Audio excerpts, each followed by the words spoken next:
Miq të dashur, përshëndetje. Sot në Ekspansion do të flasim me Shpresa Rashitin, defektologe, e cila ka sjellur një çështje të re rehabilitimi këtu në vendin ton. Përshëndetje Shpresa dhe faleminderit që je pjesë e emisionit ton. Faleminderit edhe juve. Shpresa, më trego si shihet fusha e defektologjisë në vendin ton.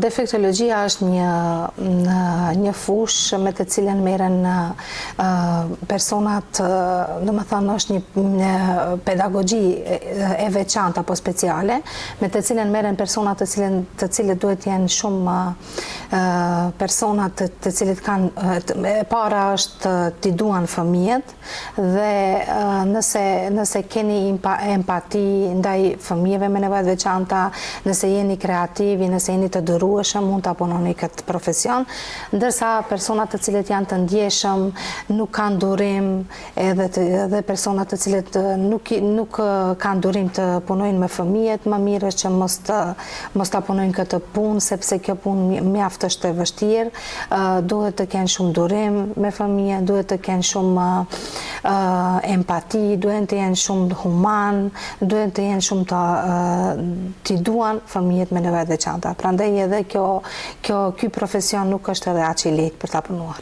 Më trego si kanë qenë fillimet e tua dhe si e sheh veten tani, sa ka ndryshuar, domethënë mënyra dhe çësia deri tek fëmijët, të cilët kanë nevoja të posaçme. Në pas mbarimit të shkollës mesme, ishte periudha kur duhet të vendosja për çfarë profesioni do të vazhdoj në të ardhmen. Unë zgjodha këtë profesion shkaku se në atë kohë ishte shumë deficitar, kishte shumë pak shqiptar të cilët kishin mbaruar këto studime dhe prandaj edhe zgjodha të bëhem defektologe dhe jam e kënaqur nga ky profesion. Normalisht që kam ndryshuar edhe unë gjatë profesionit, gjatë jetës, gjatë karrierës ime, asnjë njeri nuk është i përsosur, rregullisht ne punojmë me vetveten që të arrim qëllimin ton për të cilin ekzistojmë dhe jemi prezent në këtë jetë. A kanë paragjykime prindrit, domethënë për të sjellur fëmijët në qendrat e juaja? Edhe a ka ndryshuar kjo çësje me kalimin e viteve, me që tha që merreni gjatë kohë me këtë punë? Me kalimin e viteve, çdo gjë ka ndryshuar. Në 20 vjet e fundit është katërfishuar numri i personave me nevoja të veçanta dhe sidomos autizmi dhe çrregullimet neurozhvillimore tek fëmijët dhe me rritjen e numrit të fëmijëve është rritur edhe nevoja për të punuar dhe për t'i trajtuar ata. Kështu që është një profesion i cili është mjaft delikat, i cili është mjaft i nevojshëm për komunitetin, për shoqërinë tonë, për fëmijët dhe prandaj edhe normalisht që ka ndryshuar edhe çësia ndaj fëmijëve, ndaj punës, ndaj gjithçka. Kështu që rregullisht ne duhet të trajnohemi, të ndjekim metodat në përbot të cilat zhvillohen. Është një profesion i cili është rregullisht në zhvillim e sipër, në ndjekje dhe ne si profesionist duhet të ndjekim rregullisht çka po ndodh në botë dhe ti mësojmë, ti aprovojmë ata tek fëmijët me të cilët i trajtojmë ne. Çfarë duhet të dinë prindërit për zhvillimin e fëmijëve të tyre? Çka ju ndihmon më shumë në aspektin, domethënë kur një fëmijë ka nevoja të posaçme, edhe fëmijë të thjeshtë, ndoshta çka duhet të dinë ata dhe çfarë duhet të bëjnë që fëmijët e tyre të jenë në nivelin që ata dëshirojnë? Secili prind duhet të zhvillohet dhe të punojë me vetveten. Shkaku se ne si prind jemi modeli fëmijëve tanë, nëse ne ofrojmë lloj-lloj modeli fëmijëve dhe ata ashtu do të jenë sikur ne. Edhe ne shpeshherë duke u rritur dhe duke u pjekur më shumë unë ngjasojmë prindërve tanë. Shkaku se kemi nga fëmijëria e hershme kemi pasur atë model të prindërimit. Kështu që prindërit duhet rregullisht të punojnë me veten, të arsimohen, të edukohen, të mësojmë çësjet e prindërimit pozitiv, si duhet të jemi prind të mirë, si duhet të edukojmë fëmijët tanë, ku kemi gabime, ku kemi traumat e fëmijërisë sonë, të shërojmë traumat e gjeneratave të cilat kanë kaluar më herët, gjeneratave nënës tonë apo gjyshës, të cilat janë transmetuar me gjenerata, kështu që rregullisht ne duhet të avansohemi, të punojmë me veten tonë, që të jemi prind më të mirë, më të denjë për fëmijët tanë, që e para është që të edukojmë ata në mënyrë të duhur, e dyta është të ushqehemi në mënyrë të shëndetshme, që të kenë ata një zhvillim adekuat dhe të mirëfillt, sepse bazamenti kryesor dhe çdo gjë që mvaret tek fëmijët është ushqimi. Domethënë prindi. Domethënë ju cikni që faktori kryesor për zhvillimin e një fëmie është ushqimi. Ushqimi dhe mjedisi ku jeton. Domethënë mjedisi në të cilën çfarë mjedisi jeton fëmiu dhe çfarë edukimi i sjellim atij fëmiu dhe normalisht e para është ushqimi i shëndetshëm. Nëse në një familje nuk ka ushqim të shëndetshëm dhe fëmiu nëse nuk ushqehet në mënyrë të shëndetshme, pasojat mund të jenë të rënda. Prandaj duhet e para është ushqimi, mjedisi ku jeton fëmiu, edukimi mirëfillt dhe pastaj mendoj se çdo gjë do të jetë në rregull me zhvillimin e fëmijëve. Pse duhet patjetër që prindërit të komunikojnë me defektologët? Pse duhet të kenë qasje deri tek ju? Mund të më jepni një mesazh për prindërit më së pari kanë qasje me mjekun pediatër, nëse mjekët pediatër vërejnë qasja, domethënë e para është me ata, nëse ata vërejnë se fëmijët kanë nevojë për një qasje të specializuar, ata i shpeshherë i rekomandojnë të zgjidhin ndonjë profesionist, për shembull psikologun, defektologun, logopedistin dhe të merret domethënë problematika të shqyrtohet dhe të punohet për eliminimin e atij problemi apo atij çrregullimi tek fëmijët. Po ndodh shpeshherë që neve na konsultojnë prindërit dhe ne shpesh duhet edhe ata t'i orientojmë se ku duhet të shkojnë dhe ku duhet të ndjekin pastaj këshillat tona me të cilat bazohemi, domethënë ushqimi, trajtimi, rehabilitimi dhe gjërat e tjera. Sa ndikon mentaliteti i vendit tonë domethënë në zhvillimin e shërbimeve për personat me nevoja të posaçme?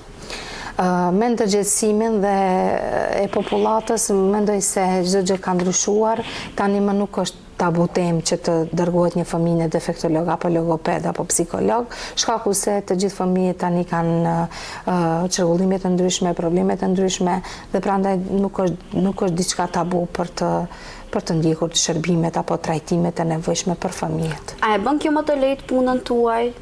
Domethënë pasi që shumica e njerëzve, shumica e prindërve tashmë vetë se e din ku duhet të drejtohen për nëse fëmijët e tyre kanë një nevojë të posaçme. Po, normalisht. Nuk po flasim tash se kemi spektrat e autizmit, kemi edhe shumë çrregullime tjera. Po, normalisht është më e lehtë, shkaku se tani prindërit janë të vetëdijsuar, kanë lexuar më shumë, dinë më tepër për çrregullimet të cilat mund të ndodhin, elementet për shembull nëse shfaqin fëmijët të ndryshme, simptoma të ndryshme, marrin mendime nga ne si profesionist, kështu që është edhe më e lehtë edhe për neve që t'i sqarojmë ato problematika, t'i tregojmë edhe faktorët, t'i udhëzojmë prindërit nga se burojnë ato problematika, kush i shkakton ato sjellje edhe kështu me radhë. Të flasim pak për aspektin që jemi nëna edhe gra. Sa është e vështirë që ky profesion të punohet si një grua dhe sa ndikon në jetën private? Është profesion i vështirë, shkaku se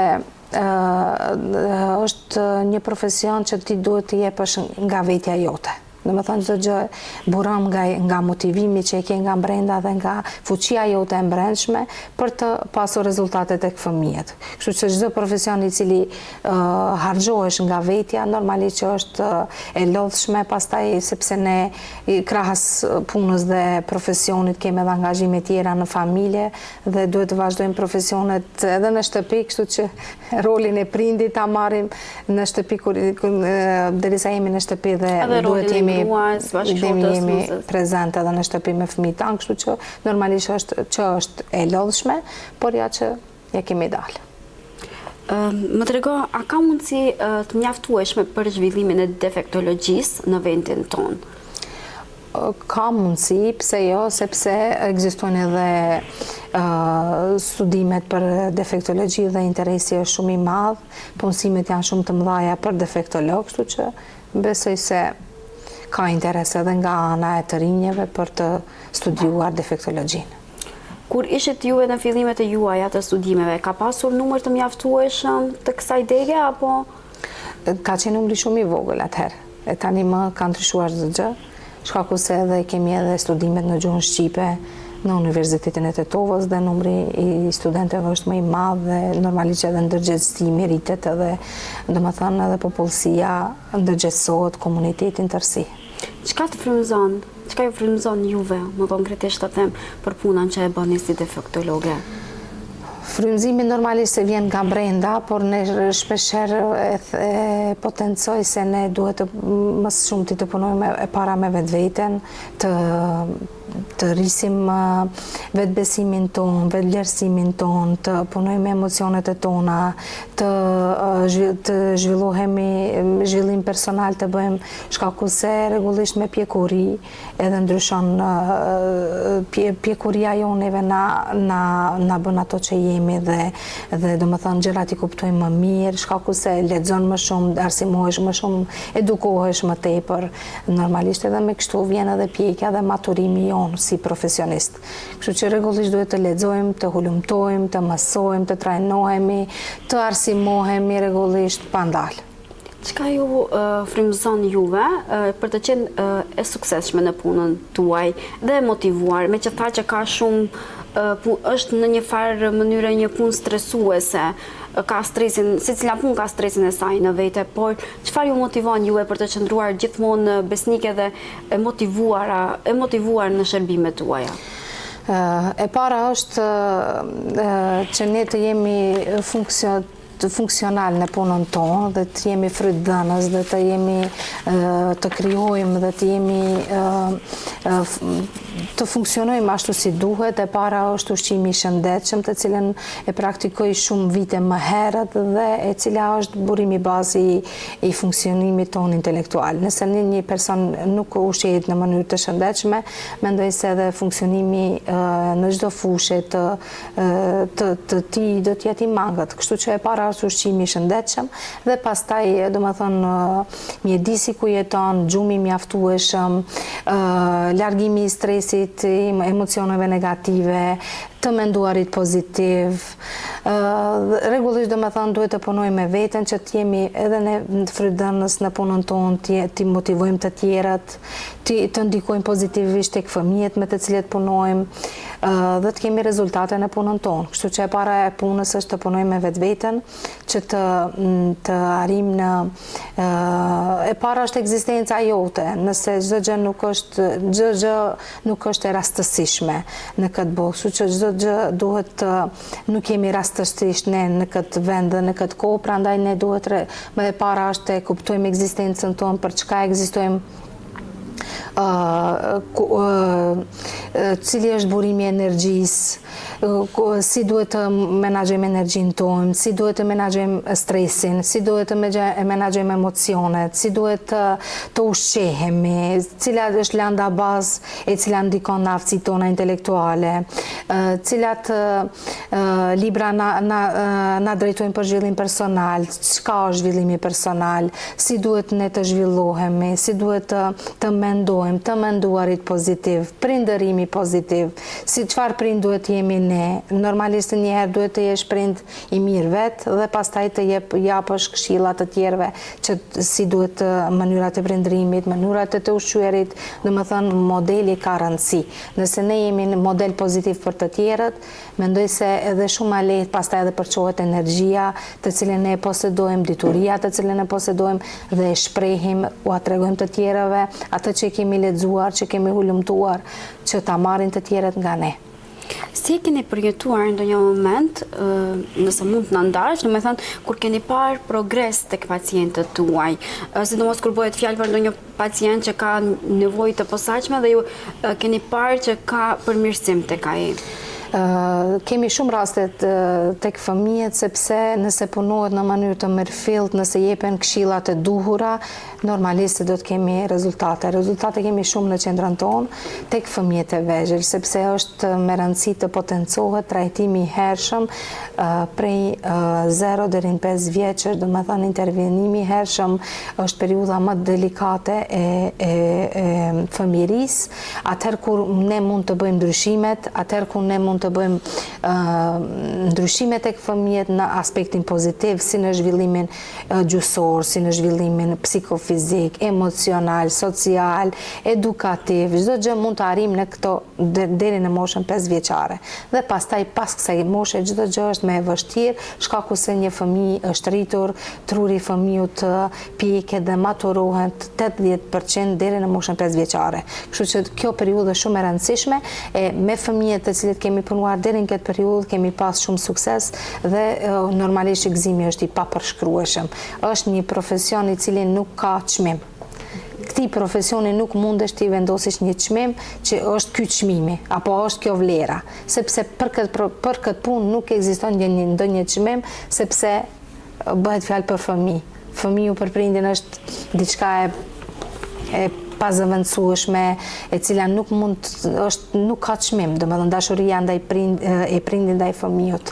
Dhe mendoj se është një periudhë e artë ku mund të punohet, ku mund të bëjmë ndryshime, mund të ndihmojmë prindërit që ata të punojnë me fëmijët e tyre në shtëpi dhe ne si profesionistë të punojmë punën tonë dhe mendoj se suksesi është i pashmangur. A ka ndonjë metodë që ja u jepni si sugjerim prindërve që të bashkëpunojnë me ju? Do të thonë nëse juve e kryeni punën e juaj, nuk di saktë sa orë gjatë kjo pjesë, dhe do të thonë a ka ndonjë metodë që ja preferoni prindërve që të vazhdojnë ta bëjnë procesin e njëjtë edhe në shtëpi?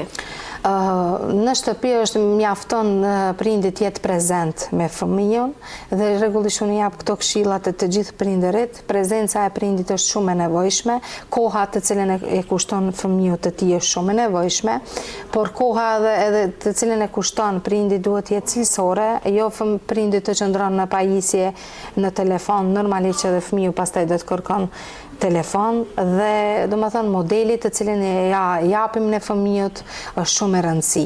Do të thënë koha të cilin e kushton prindi ndaj fëmijët, modelin të cilin e servon, ushqimit të cilin e ushqehen, mjedisi ku rritet fëmiu, edukimi i mirëfillt e kështu me radhë. Do të thënë këto janë. A mendoni që të gjithë qytetarët mund ta kenë atë pjesën që të blejnë ushqimet e shëndetshme dhe që fëmijët dhe të gjithë neve të ushqehemi shëndetshëm dhe sipas jush cili llogaritet ushqimi i shëndetshëm? Ushqimi i shëndetshëm është normalisht se është më i lirë se gjërat të cilat janë të kushtueshme dhe nuk kanë vlerë.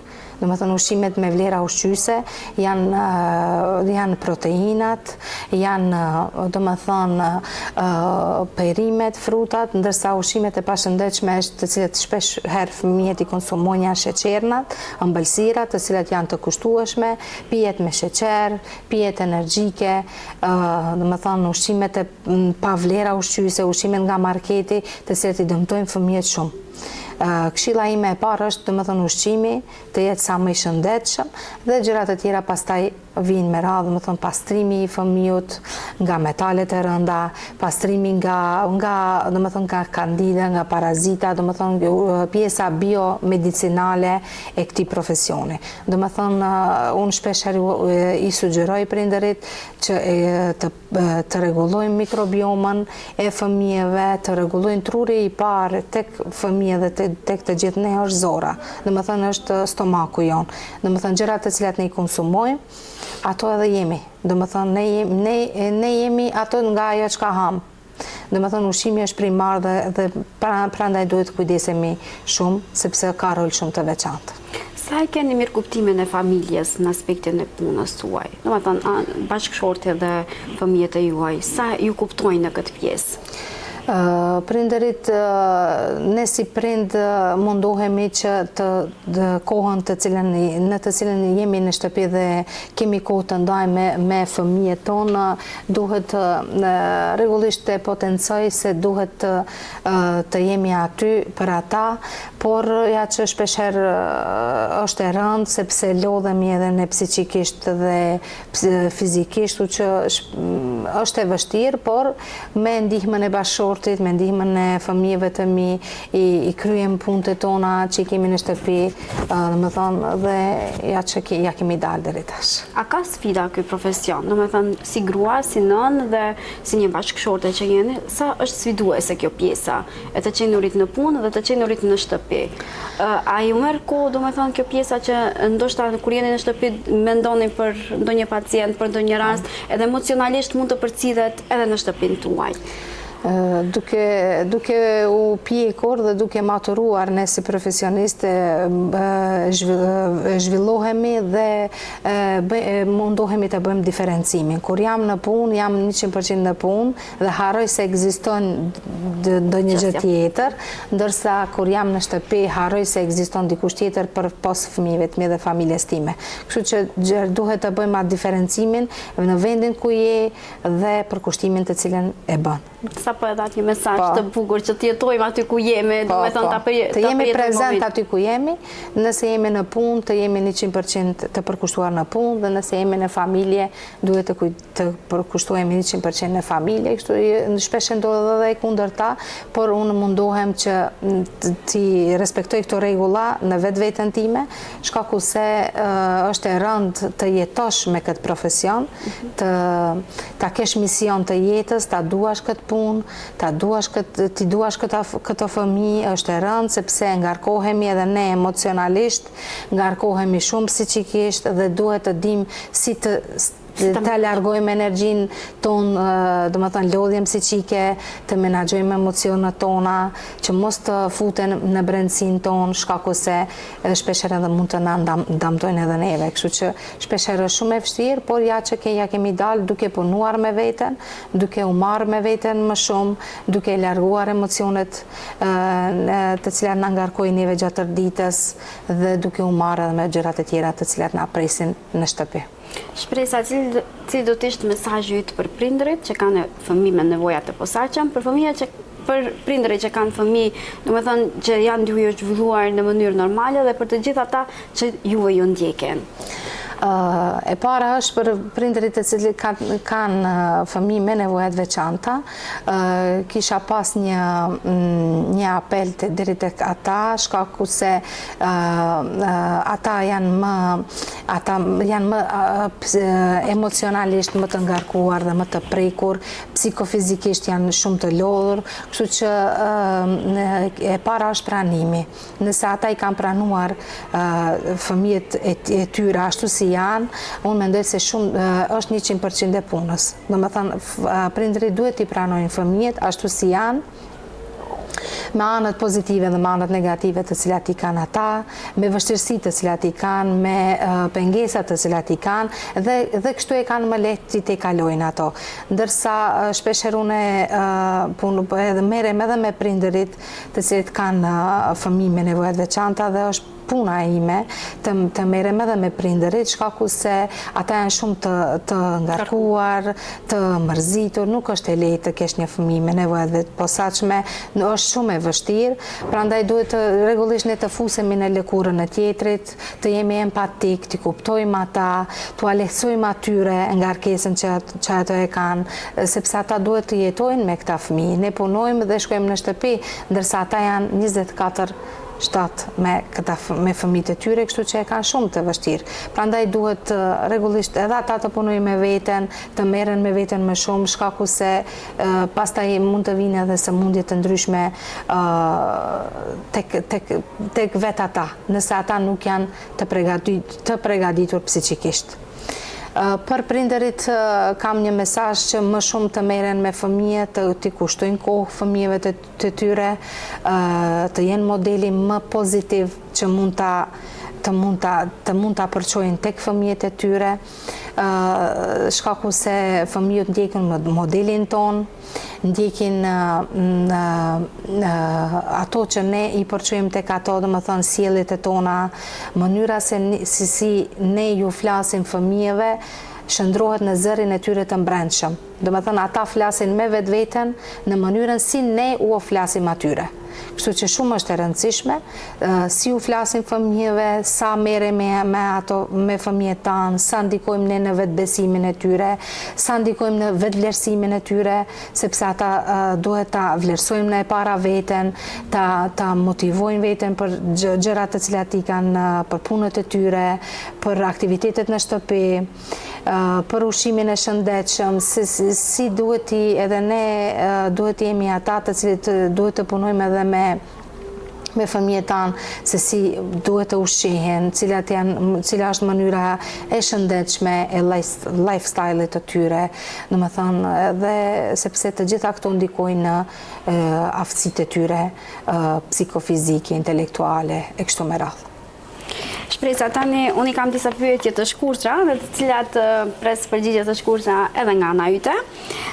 Pse defektologe dhe jo ndonjë profesion tjetër? Nuk di as vetë. Atër isha e re kur e kom zgjedh këtë profesion, por ja që e dua profesionin tim, e kam pjesë të jetës time, unë jetoj me këtë profesion, kështu që ajo është.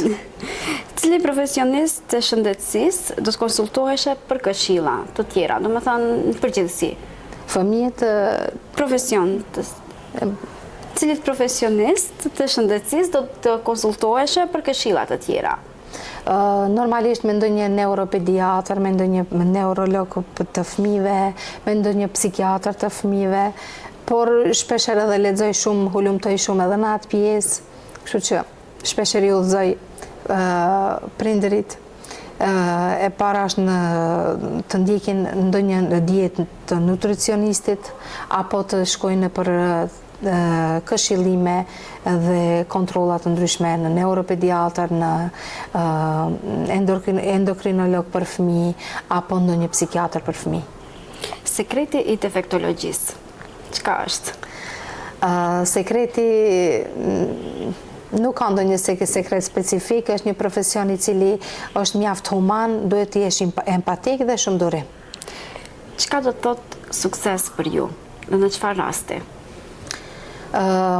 Sukses është nëse je njeri në plot kuptimin e fjalës, nëse ke punuar me veten dhe ke një ndërgjegje të pastër.